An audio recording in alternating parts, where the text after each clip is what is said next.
Everyone thinks portable power stations are just marked-up batteries in a pretty box. But here's the thing, the SOLIX F2000 can actually save you money because it delivers real-world power, fast recharge, and a lifespan most budget boxes can't touch.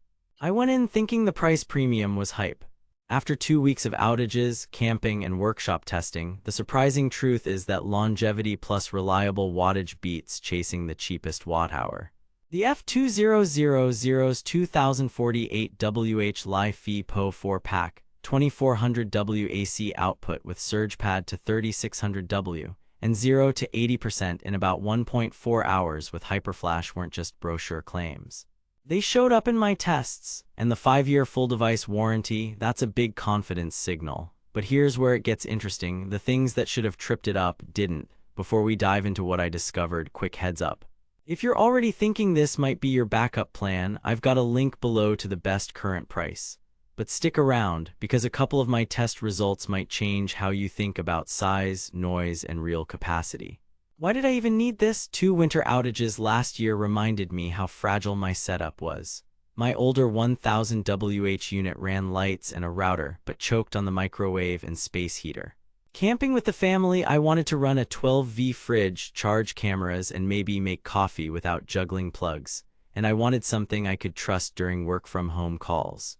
The SOLIX F2000 looked like overkill at $899 with a 4.4-star average on Amazon, and I was skeptical. Heavy, pricey, marketing heavy, but I was tired of compromising. If it could actually deliver usable capacity, start high-draw appliances, and beat my recharge anxiety, it would earn its keep. I started with a home outage simulation. Fridge, Wi-Fi, a couple of LED lamps, a laptop on USB-C, and my gas furnace blower cycling. Average draw floated between 150 and 350 W depending on the fridge compressor and blower.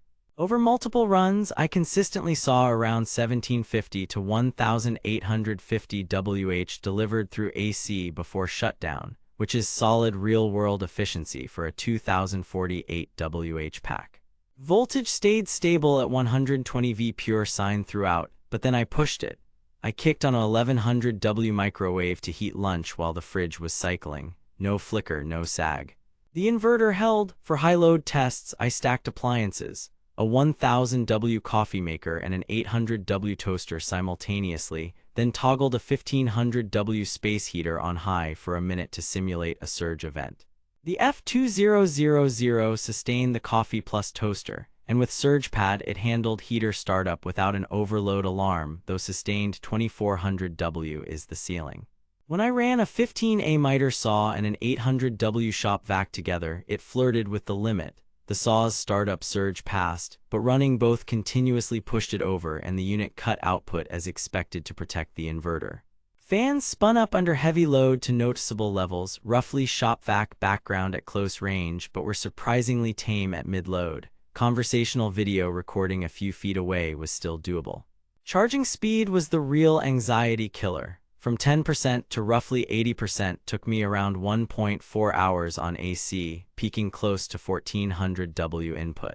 Full to 100% was about 2.1 hours. But then, reality check, you need a decent household circuit. On a shared 15A line with other appliances, I tripped a breaker once. Dedicated outlet solved it. The included AC cable is chunky for a reason. Thermal management was steady. The app showed temps in the safe zone the whole time. Solar was my weekend experiment. Using 2 200W foldable panels in winter sun, I averaged 320 to 360 W midday. Adding a third panel bumped me into the 500s. It will accept much more with the right array, up to a rated 1000 W from compatible panels, which is the difference between top-up and full-day replenishment. But then, physics, panels, angle, clouds, manage expectations. Still, with 3 panels, I clawed back enough each day to keep a camping setup effectively unlimited. Ports and form factor are where Anker thought like a user. 4 AC outlets plus a TT30 RV port, 3 USB-C, 2 USB-A, and 2 12V car outputs let me power 12 devices without a goofy octopus of splitters.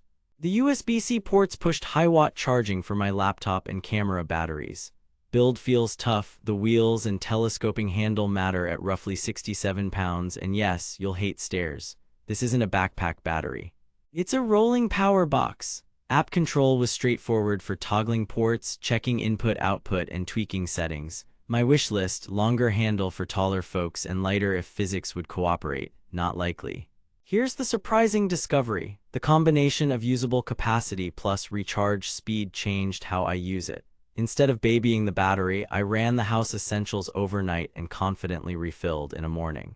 Over 8 full cycles during testing, the output stayed consistent. Li-Fi-Po4 chemistry is rated for thousands of cycles, and Anker's 10-year lifespan claim starts making financial sense when you do the math on cost per cycle. Comparing to alternatives, BlueDye gives strong solar flexibility, and EcoFlow's app and UPS features are slick. But Anker's 5-year full device warranty, fast AC charge, and real stability under load make it the safe pick for people who care about reliability first. Too good to be true? Not really. The caveats are weight, fan noise under max load, and the fact that 2400W is still 2400W. If you need 240V or whole home backup, this isn't your tool. But for outage resilience, RVs, job sites, and off-grid weekends, the value is in what you don't have to think about. Now that you know it delivers real capacity, fast refills, and long-term durability, grab it while the price is down and stock is steady. I've linked the best current deal below. If you're leaning solar, consider bundling panels so you're not stuck waiting on sunlight math later. Bottom line, the Anker SOLIX F2000 is worth the spend if you need reliable 2400W output, fast AC charging, and a battery chemistry built for the long haul. It's ideal for homeowners prepping for outages, RVers who want a TT30 solution, creators with high draw gear, and DIYers running tools up to its limits. Skip it if you need 240V appliances, ultralight portability, or a dirt-cheap stopgap. For everyone else, this is the power box that actually feels like an upgrade. Pay a bit more once, worry a lot less later.